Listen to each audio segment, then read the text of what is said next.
कैसे टॉप पे जा सकते हैं, आज अपने इस पे बातचीत करने वाले हैं। थोड़ा मेरा परिचय दे दूं। किसान परिवार से बिलोंग करते हुए B.Com तक मैंने पढ़ाई लिखाई की है। कॉलेज पास करने के बाद जब मैं आगे पढ़ने के लिए प्रयास कर रहा था तो मेरे पापा मेरे पास आके कंधे पे हाथ रख के बोले मैं तुम्हें और नहीं पढ़ा पाऊंगा। मैंने पूछा पापा ऐसा क्यों? तो उन्होंने डायरी दिखाई। उन्होंने कहा बेटा तेरी 4 सिस्टर है, इसकी शादी वादी किया तो हिसाब किताब माइनस में चला गया। अपने परिवार में 7-1 लाख रुपए का कर्जा है और मैं किसान हूँ। मेरे पास जो जमीन है अगर उसको बेच देंगे तो हो सकता है ये कर्जा उतर जाए, और माँ होती है किसान के लिए जमीन, तो मैं इसको नहीं बेचना चाहता। या हमारे पास थोड़ा बहुत गोल्ड है, मुझे क्या करना चाहिए? अपने परिवार में सबसे ज्यादा तू पढ़ा लिखा है, बताओ क्या करना चाहिए? तो मैंने कहा पापा जमीन तो नहीं बेचेंगे, मैं आगे की पढ़ाई नहीं करूंगा, पहले कोई नौकरी की तलाश करता हूँ। मेरी डिग्री को लेकर मार्केट में गया और राजस्थान में श्री गंगानगर डिस्ट्रिक्ट में रायसेनगर तहसील में एक जनरल स्टोर का व्यापारी था। जनरल स्टोर समझते हैं? एक ही दुकान पे घर का सारा सामान मिलता है। मेरे पापा के वो दोस्त थे, उनके पास में गया। मैंने कहा मेरा B.Com किया हुआ है, मुझे अकाउंट का हिसाब किताब आता है, क्या मुझे नौकरी मिल सकती है? पापा ने मुझे भेजा है। तो उन्होंने कहा हमें एक आदमी की आवश्यकता है, तुम आ जाओ, सुबह 7 बजे आना है, शाम को 7 बजे तक जो ग्राहक आएंगे उनको दुकान का सामान बेचना है, महीने वाले दिन तुम्हें अकाउंट का हिसाब किताब करना है, ये कर लोगे? मैंने कहा ये तो मैं कर लूंगा। फिर मैंने धीरे से पूछा मुझे सैलरी कितनी मिलेगी अंकल? तो उस दुकान वाले अंकल ने कहा मैं तुम्हें महीने के 2000 रुपए दूंगा। कितना सर? और सपना था जिंदगी में अमीर बनने का सर, और मार्केट में वैल्यू कितनी थी सर? 2000। तो मैंने बड़ी कोशिश करके हिम्मत करके अंकल से पूछा अंकल आप कितने पढ़े लिखे हो? तो दुकान वाले अंकल ने कहा मैं 10 क्लास पढ़ा लिखा हूँ, और मैं 16 क्लास पढ़ा लिखा था। पहली बार जिंदगी में पता चला किताब का जीवन अलग होता है, व्यवहारिक जीवन अलग होता है। एक 10 क्लास पढ़ा लिखा 16 क्लास पढ़े लिखे को नौकरी दे 2000 की, अजीब लगेगा या नहीं लगेगा सर? मैं वो नौकरी नहीं करना चाहता था सर, इसीलिए मैं इधर उधर काम की तलाश करने लग गया। मेरे दूर के रिलेशन में मेरे जीजा जी लगते हैं। जीजा जी समझते हैं? इधर मामा की लड़की की उससे शादी हुई है, उनका एक कंप्यूटर सेंटर था, उन्हें एक आदमी की आवश्यकता थी। मेरे को घर वालों ने उनके पास भेज दिया। उनके पास जैसे गया तो उन्होंने एक चाबी का छल्ला दिया, कहते ये कंप्यूटर सेंटर है, इसको सुबह 7 बजे खोलना है, इसमें झाड़ू लगानी है, पूरे दिन बच्चों को पढ़ाना है, शाम को 7 बजे इसको डाउन कर देना है, इसके ऊपर एक कमरा बना हुआ है, उसमें तुम रहने लग जाना। अब मन तो कर रहा था इनसे पूछूं मुझे सैलरी क्या मिलेगी, पर जीजा के साथ रिलेशन ऐसा होता है कि वो नाराज नहीं हो जाए। तो मैंने पूछा कि सर काम करना स्टार्ट कर दिया। 12 घंटे रोज काम करना शुरू किया। 29 दिन तक मैंने रेगुलर काम किया, और आखिरकार वो दिन आया जब मुझे पहली सैलरी मिली जिंदगी में, और पहली सैलरी थी 2500 रुपए। जब मुझे 2500 रुपए दिए गए, मैं उनके सामने तो कुछ नहीं बोला, लेकिन वो इनकम लेके चला गया। मैं रूम पे रात को अकेले बैठ के 4 घंटे रोया सर। मुझे नहीं पता सर आपका जीवन क्या है, आप उसे कैसे जीते हो, मैं मेरी जिंदगी के बारे में बताता हूँ सर। राजस्थान में जब भी कोई बच्चा पैदा होता है ना सर, तो माँ बाप उसे गोद में खिलाते हैं, उसका नाम रखते हैं, मेरा राजा, मेरा लाल, मेरा पीला, मेरा नीला। राजस्थान में बच्चों के बड़े बड़े नाम रखे जाते हैं सर, अजय, विजय, विश्वजीत, रणजीत। मैंने किसी भी बच्चे का नाम आज तक हार सिंह नहीं सुना, जीत सिंह होता है। और मेरा नाम घर वालों ने क्या रखा सर? महावीर का मतलब होता है वीरों का भी वीर सर। और मैं आपको बताना चाहता हूँ सर, माँ बाप जब किसी बच्चे का नाम रखते हैं ना सर, तो केवल नाम नहीं रखते हैं सर, उसमें अपनी दिल की भावनाएं रखते हैं कि मैं जो नहीं कर पाया ये मेरा बच्चा करेगा। कभी चेक करना, जब आपको बाजार में जाते हो, भूख लगती है ना, मिठाई की दुकान पे जाते हो, तो रेट काजू कतली से पूछना शुरू करते हो, लेकिन लास्ट में मिर्ची बड़ा या पकौड़ा या समोसा खा के घर आ जाते हो, बाकी पैसे बचाते हो अपने बच्चों के लिए सर। और उसी बाजार में अगर आपका बच्चा साथ में होता है, बोलता है पापा भूख लग गई, तो आप मिर्ची बड़ा से रेट पता करना शुरू कर देते हो, कोशिश करते हो अपनी औकात और हैसियत से बढ़कर उसको काजू कतली खिलाई जाए, इस उम्मीद में कि ये बच्चा मेरा भविष्य है जो मेरे लिए कुछ करेगा। तो दुनिया के किसी भी कोने के माँ बाप हो सर, दुनिया के किसी भी कोने के माँ बाप हो सर, वो घटिया खाना खा लेंगे, घटिया कपड़ा पहन लेंगे, लेकिन कोशिश करेंगे कि अपने बच्चे को अच्छी से अच्छी एजुकेशन दे। कितने लोग मेरी बात से सहमत है सर? और वो ये उम्मीद भी करेंगे सर कि मेरा बच्चा मेरे बुढ़ापे का सहारा बने। लेकिन क्या हम बन पाते हैं सर? हेलो, क्या बनना चाहते हैं सर? कितने लोग बनना चाहते हैं सर? ताली जोरदार बजा लीजिए, ये वही लोगों का बनना है सर। 2500 वाली नौकरी मैंने लगभग 1.5 साल तक की है सर। दिन में कई बार जीता था, दिन में कई बार मरता था, 29 दिन बड़ा खुश रहता था, लेकिन जिस दिन सैलरी मिलती थी उस रात नींद नहीं आती थी सर। बार बार अपने आप से एक सवाल करता था कि मेरे माँ बाप को पता चलेगा कि तुम्हारा महावीर 2500 रुपए कमा रहा है, 16 साल की पढ़ाई करने के बाद, 12 घंटे की नौकरी करने के बाद, 30 दिन काम करने के बाद 2500 रुपए कमा रहा है, तो घर वाले क्या सोचेंगे सर? हमने किसी टाइगर को पैदा किया या किसी गधे को पैदा किया? ये बात जब दिमाग में आती थी ना, रोंगटे खड़े हो जाते थे सर। और नौकरी कोई भी हो सर, मैं बताना चाहता हूँ आपको, चाहे आप गवर्नमेंट नौकरी करते हो या प्राइवेट नौकरी करते हो, नौकरी अपने आप में बोलती है भूखा मरने नहीं दूंगा, अमीर बनने नहीं दूंगा, दाल रोटी का जुगाड़ चलता रहेगा। हाँ या ना साहब? आप चेक कर लेना, नौकरी के अंदर आदमी अमीर नहीं बन सकता। क्या कभी आपने सुना कि किसी नौकरी वाले ने अपनी पत्नी को जन्मदिन पे या बर्थडे पे या एनिवर्सरी पे 300 करोड़ का जहाज गिफ्ट दिया? सर कभी सुना कि नौकरी वाले के बच्चे सर गर्मियों की छुट्टियों में विदेश घूमने गए हो, अमेरिका सर? नौकरी वाले के बच्चे कभी 5 स्टार होटलों में जाते हैं डिनर करने सर? नहीं सर। नौकरी का मतलब ही होता है सर कि आपकी तनख्वाह कोई दूसरा डिसाइड करेगा, आपका काम कोई दूसरा डिसाइड करेगा। और उसी नौकरी को करते हुए सर पहली बार मेरे को इस तरह के माहौल में जाने का मौका मिला। मुझे पहली बार आरसी बिजनेस के बारे में बताया, the golden day of my life. 13 जनवरी 2001 को मुझे आरसी का प्लान बताया। प्लान बताने वाला मेरा सगा बड़ा भाई था जो मेरे से कम पढ़े लिखे थे सर, 14 क्लास, और अपने से कम पढ़ा लिखा अपने को कोई बड़ी बात बताती है तो समझ में नहीं आता है। उन्होंने गोला बनाया, उसके नीचे 2 गोले बनाए, 2 के नीचे 2 गोले बनाए, और जब गोला गोले बना रहे थे तो मुझे लगा वो मेंबर बनाने वाला धंधा है। इस तरह के बिजनेस में मेरा कोई इंटरेस्ट नहीं था। और 15 मिनट के बाद में मैंने उनसे पूछा भाई मेरे को क्या करना पड़ेगा? तो उन्होंने कहा आरसीएम नाम की एक कंपनी है, 1500 रुपए में तेरा फॉर्म भरना है। और मैं मना नहीं कर सकता था क्योंकि भाई से मुझे कई बार महीने में उधार लेना पड़ता था, और जिससे उधार लेना पड़ता है उसकी हर बात मानना भी पड़ता है। हाँ या ना साहब? और फिर मैंने दिमाग में कैलकुलेशन किया कि अगर 1500 रुपए में किसी से पीछा छूटे तो छुटा लेना चाहिए नहीं छुटाना चाहिए? 13 जनवरी 2001 को मैंने फॉर्म भरा। 1500 रुपए मेरे से लिए गए, 3 पैंट शर्ट का कपड़ा दिया गया। उस जमाने में किट आती थी, उसको मैंने उठाया, पलंग के नीचे डाल दिया, खोल के नहीं देखा। मैंने कहा चलो पीछा छूट गया, पर मुझे क्या पता पीछा छूटने वाला पीछे पड़ जाएगा सर। अगले दिन से उनके फोन आने लगे कि मीटिंग में आ जाओ, मेरा अप्लाई ना रहा है, उसको हाथ मिलाओगे तो करोड़पति बन जाओगे। और मैंने परमात्मा जैसी अप्लाई को 6 महीने तक गोली दी थी। गोली देना समझते हैं? झूठ बोलना, बहाना बना लेना। आज मेरी तबीयत खराब है, आज मेरा मोटरसाइकिल पंचर हो गया, आज मेरे घर पे मेहमान आ गए। आज आपने भी बहुत सारे लोगों को इनवाइट किया होगा सर मीटिंग में, और बहुत सारे लोगों ने आपको भी गोली दी होगी सर। लेकिन मैं स्ट्रॉन्ग बिलीव करता हूं सर, इस दुनिया में अगर कोई पत्ता भी हिलता है ना भाई, उस मालिक की मर्जी के बगैर नहीं हिलता, वो चाहता है तभी हिलता है। जो लोग मीटिंग में नहीं आए हैं, परमात्मा उनको लाना नहीं चाहता था, और जो लोग मीटिंग में आ गए हैं, ताली जोरदार बजाने से मालिक आपको। और मैं सर आरसीएम बिल्कुल नहीं करना चाहता था, लेकिन शायद परमात्मा चाहता था मेरा कैरियर आरसीएम में बने। 6 महीने तक किसी मीटिंग में नहीं गया। एक मीटिंग में गया था, गेट पे जैसे ही घुसने लगा इधर चालान कटता है सर, आज भी कटा है। कितने रुपए का सर? और जब पहली बार किसी के 150 रुपए लगते हैं ना सर, उसको लगता है ओए मेरे को तो लूट लिए। मेरे जमाने में 20 रुपए का कटता था सर, मैं उस 20 रुपए की टिकट को देख के वापस चला गया। मैंने कहा ये तो लूट रहे हैं। लेकिन उस 20 रुपए की वजह से मेरे जो बड़े भाई थे ना, उन्होंने 20 रुपए का टिकट कटाया, हॉल के अंदर चले गए।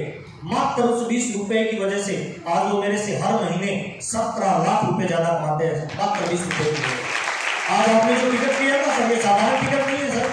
अमिताभ बच्चन की फिल्म की टिकट लेके देखना पूरी जिंदगी, सलमान खान की फिल्म देखना पूरी जिंदगी, लेकिन सलमान खान बनोगे कि नहीं बनोगे मुझे नहीं पता। पर आरसीएम की मीटिंग के अगले 2 से 5 साल खुद के पैसे की टिकट लेके प्रोग्राम देखना।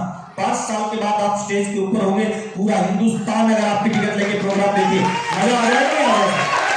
तो बहुत सारे लोग ऐसे भी होंगे, मुझे माफ करना, जिनकी टिकट भी किसी पड़ोसी ने ली होगी, गेट पे आके बोला होगा मैं तो पैसे लाया ही नहीं, तू ले ले। मुझे माफ करना सर, अगर आपकी टिकट का पैसा आपने नहीं दिया है ना सर, तो कामयाबी आपको मिलने वाली नहीं है सर। मैंने एक बुक में पढ़ा था, there is no free lunch in life. इस दुनिया में हर कामयाबी कीमत मांगती है सर। अगर आपका पैसा आपने नहीं दिया, पड़ोसी ने दिया है, तो करोड़पति पड़ोसी बनने वाला है सर। इस मीटिंग को ध्यान से सुनना, और हॉल खाली करने से पहले अपनी टिकट के पैसे पड़ोसी की पॉकेट में डाल देना। मेरा वादा है अगले करोड़पति का नंबर आपका आ सकता है। 6 महीने तक कोई काम नहीं किया सर। 13 जनवरी 2001 की मेरी ज्वाइनिंग है सर। 6 जून 2001 को मेरे बड़े भाई मेरे से मिलने के लिए आए बीकानेर में। जून के महीने में कोट पैंट पहन रखा था। मैंने कहा यार शादी भी नहीं है की रिश्तेदारी में, वो कोट पैंट पहन रखा है। मेरे पास आए, मुझे आके मिठाई का डब्बा दिया, और मिठाई खिला के बोले महावीर देख आजकल मेरे पास से में ये मिलता है। उस जमाने में कोरियर से चेक आते थे। मैंने लिफाफा खोल के देखा, बड़े भाई के नाम से उसमें चेक था 42,000 रुपए का। अब अपने सगे भाई को 42,000 रुपए की इनकम आई, बहुत अच्छी बात है सर। हाँ अच्छी बात तो है, लेकिन थोड़ी सी आग लग जाती है। रात को नींद नहीं आई सर। 6 जून 2001 पूरी रात ये सोचता रहा कि मेरे से कम पढ़ा लिखा बंदा 1500 का कपड़ा पहन के 6 महीने में 42,000 ले सकता है। अपने ले सकते हैं नहीं ले सकते हैं सर? अगर दिमाग में आया कि वो 42 ले सकता है तो मैं उससे ज्यादा पढ़ा लिखा हूं, मैं 50 ले सकता हूं। 7 तारीख को सुबह उठा, 7 जून को पेन लेके भाई के पास गया। मैंने कहा भाई ये बिजनेस कैसे होता है, ये इनकम कैसे आती है, मुझे बताओ। उसने फिर वही गोला बनाया, उसके नीचे 2 लट्टू बनाए, कहते ये तुम हो, तुमने 2 को ज्वाइन कराना है, 2 को कराएंगे, ऐसे नेटवर्क बनेगा, सेल होगी, 32% कमीशन मिलेगा, 8% रॉयल्टी, 5% टेक्निकल, टोटल 45% पैसा वापस मिलेगा। 100 करोड़ की आबादी है, 100 करोड़ लोग कपड़ा पहनते हैं और 100 करोड़ लोग पैसा कमाना चाहते हैं, शुरू हो जाओ। 7 जून 2001 से आरसीएम करना शुरू किया। कोई नॉलेज नहीं था नेटवर्क मार्केटिंग का, कंपनी का भी पूरा नॉलेज नहीं था। लोगों के पास आके ये बोलता था कि 1500 रुपए में आरसीएम नाम की भीलवाड़ा की कंपनी है, कपड़ा देती है, 3 पैंट सेट कपड़ा खरीद लो और 6 महीने बाद 42,000 आएंगे। तो जिस गांव में रहता हूं उस गांव में लोगों ने मेरा नाम आरसीएम रख दिया सर। जिस गली से जाता था लोग मेरी मजाक करते थे सर। शुरुआत के 3 महीने मैंने 100 लोगों को प्लान बताया, लेकिन 93 लोगों ने मना किया सर। जब शुरुआत बिजनेस की मैंने किया तो बड़े भाई को पैसा आ रहा था, तो मेरी मैडम भी मुझे बोलती थी सर आप भी करो ना, आपको भी आएगा। तो मैं रोजाना शाम को आता तो मैडम आके पूछती आज कोई ज्वाइन हुआ, मैं बोलता नहीं आज तो नहीं हुआ, कल होगा। 5-6 दिन तो लगातार उसने पूछा कि रोजाना का नियम बन गया। जब मैं आता घर पे उसकी नजर मेरी नजरों से मिलती, मेरे को पूछती, मैं ऐसे कर देता, वो चली जाती चाय पी बना के सर। 3 महीने तक एक भी ज्वाइनिंग नहीं हुई। तीसरे महीने की 1 तारीख को सुबह मैडम उठ के मेरे को चाय पिला के मुस्कुराते बोलती है सर जी मेरी समझ में आ गया आरसीएम में मेरा फार्म भर दो। मैंने कहा मैडम मैंने तुझे बताया ही नहीं। उसने कहा दिन में 20 लोगों को आरसीएम का प्लान बताते हो, रात में नींद में मेरे को 40 बार बताते हो, मेरी समझ में आ गया मेरा फार्म भर दो। मेरा मैसेज क्या है सर? मेरा मैसेज क्या है सर? जिंदगी के किसी भी फील्ड में अगर नंबर 1 पे जाना चाहते हो ना, उस फील्ड का नशा आप पे चढ़ना चाहिए, उसका जुनून पैदा होना चाहिए, उसकी आग आप में लगनी चाहिए। और आरसीएम के डिस्ट्रीब्यूटर को जब सपने में आरसीएम का सपना आने लग जाए तो मान लेना स्टार रूबी की पिन आपके लिए तैयार हो गई। आजकल मैं पूछता हूँ क्या तेरे को वास्तव में समझ में आ गया? उसने कहा उस समय आरसीएम समझ में नहीं आया था, मुझे लगा मेरा पति रोज प्रयास कर रहा है, कोई ज्वाइन नहीं कर रहा है, अगर एक भी ज्वाइन नहीं हुआ, तीसरा महीना हो गया तो कहीं मेंटल नहीं हो जाए, इसलिए फार्म भरा। पहला फार्म पत्नी का था, दूसरा साला का था, फिर मामा का था, ऐसे करके 7 ज्वाइनिंग हुई। 3 महीने बाद 3 महीने में 2000 का पेट्रोल चल चुका था। लोगों ने नाम महावीर से आरसीएम रख दिया था और तीसरे महीने की पहली इनकम आई आरसीएम में 242 रुपए की सर। तो मैंने कहा यार अपने बस की बात नहीं, अपने से आरसीएम नहीं चलेगा। मैं चौथे महीने किसी के पास नहीं गया, मेरी 2500 वाली नौकरी करने लग गया। लेकिन चौथे महीने फिर चेक आया आरसीएम का 744 का। मैं बड़े भाई के पास गया, मैंने कहा ये लफड़ा क्या है आरसीएम का? कहते क्या हुआ? मैंने कहा 3 महीने काम किया, 100 लोगों को प्लान बताया, 2000 का खर्चा किया, 7 लोगों को ज्वाइन कराया, 242 आए। चौथे महीने किसी को नहीं बताया 744 कहां से आए। तो बड़े भाई ने चेक किया कि तूने एक ही घंटे में सबको ज्वाइन करा दिया, तेरे को नॉलेज नहीं था, तेरे को 242 आया पर तेरे नीचे किसी को 500 गया। मैंने कहा वो तो ठीक है, ये 744 कहां से आया? तो उन्होंने पता किया तो बाद में पता चला मैंने जिसको ज्वाइन कराया था वो बीकानेर के अंदर जयनारायण व्यास कॉलोनी के अंदर पुलिस थाना था, उसका सीआई था। सीआई होते हैं सर्किल ऑफिसर, सीआई का फार्म भर दिया, उसको ज्वाइन करवाया था, उसको 512 का चेक आया। अब उसको जब चेक आया वो मुझे फोन कर रहा है और मैं उसका फोन उठा नहीं रहा, डर के मारे कि पुलिस वाला है वो कहेगा ये तेरा कपड़ा ले जा, 1500 वापस दे। चौथे महीने में उसके पास गया नहीं। अब वो क्या करे, कोई भी थाने में आए काम से, वो बोले ये पहले 1500 का फार्म भर, बाद में बात करेंगे। चौथे महीने उसने 72 लोगों को ज्वाइन करवाया, उल्टी सीधी जगह ज्वाइनिंग लगाई, मेरा चेक 744 का आ गया। तो मैंने भाई से पूछा भाई एक बात बताओ, मेरी गलती से नीचे वाले को 500 गया तो मुझे 700 आया, अगर मेरी गलती से नीचे वाले को 50,000 चला जाए तो बड़े भाई ने कहा तुझे 70,000 आ जाएगा, उसी दिन आरसीएम चल गया। ये जो बिजनेस है ना, ये अपने लिए करोगे तो कम इनकम आएगी, डाउनलाइन के लिए करोगे तो पैसे की बारिश करना स्टार्ट कर देता है सर। और इस बिजनेस में सर जोड़ने से इनकम नहीं आती है, बेचने से इनकम नहीं आती है सर। ये बिजनेस एक्चुअली में जोड़ने बेचने का नहीं है। बिल्ड बिजनेस बिल्डर, हमारा काम क्या है? Build business builder. हम अपने नीचे से लोगों का निर्माण करते हैं जो हमारे बिजनेस का निर्माण करते हैं। We build the people and people will build our future and our business. हमें लोगों का निर्माण करना है। चेक करिए आपके साथ काम करने वाले कितने लोगों को इनकम आ रही है, कितने लोग ड्रेस कोड में आ रहे हैं, कितने लोग इसको व्यापारी की तरह कर रहे हैं। रबड़ की बॉल को दीवार पे धीरे से मारो, वापस कैसे आएगी?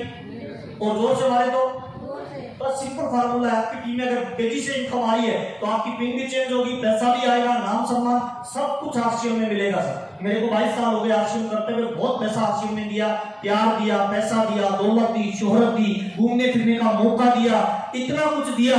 कि पिछले 7 सालों से ना मैं एकदम लग्जरी लाइफ जी रहा हूँ सर। मैं ईमानदारी से बता रहा हूँ, कोई समझौते वाला नहीं है सर। घूमने जाता हूँ तो जाने की टिकट बनाते हैं बच्चों के साथ, आते तब है जब बच्चे बोलते हैं पापा आप घर चलना है। ये फ्रीडम केवल आरसीएम बिजनेस आपको दे सकता है। 744 का चेक आते मैं समझ गया कि भागने दौड़ने से कुछ नहीं होगा। जो लोग ज्वाइन कर रहे हैं उनको ट्रेंड करो, और मैं शाम को रोजाना 1 घंटे उनकी ट्रेनिंग करता। कपड़े कैसे पहनने हैं, प्लान कैसे बताना है, नौकरी वाले को कैसे बताना है, स्टूडेंट को कैसे बताना है, बेरोजगार को कैसे बताना है, कोई बड़ा अधिकारी मिले उसको कैसे बताना है। धीरे धीरे लोग ट्रेंड होते गए और मेरी टीम धीरे धीरे बढ़ती गई सर। अगले महीने का चेक आया 1500 रुपए का, उसके अगले महीने का चेक आया 2000 का, फिर चेक आया 4000 का, फिर चेक आया 5000 का, और 8वें महीने में आरसीएम ने इनकम दिया 7209 रुपए। तब मैंने इसको फुल टाइम करना शुरू कर दिया। मेरा दूसरा मैसेज, कभी भी आरसीएम को आज जो धंधा आप कर रहे हो उसको छोड़ के नहीं करना है सर। आज जो इनकम का जरिया उसको चलने दो।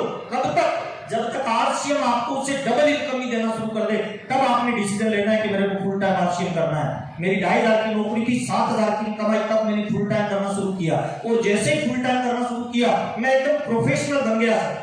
एक डॉक्टर इसी वजह से अमीर बनता है कि प्रोफेशनली धंधा करता है। वकील इसलिए अमीर बनता है कि प्रोफेशनली करता है। मैं टाई कोट पैंट पहनने लग गया। मैं तो किसान का लड़का हूँ सर। हमारे यहाँ तो शादी में एक बार कोट पैंट पहनाते थे, उसके बाद कभी पहनते ही नहीं थे। लेकिन आरसीएम में आने के बाद मैं रेगुलर इसकी ड्रेस कोड में रहने लग गया।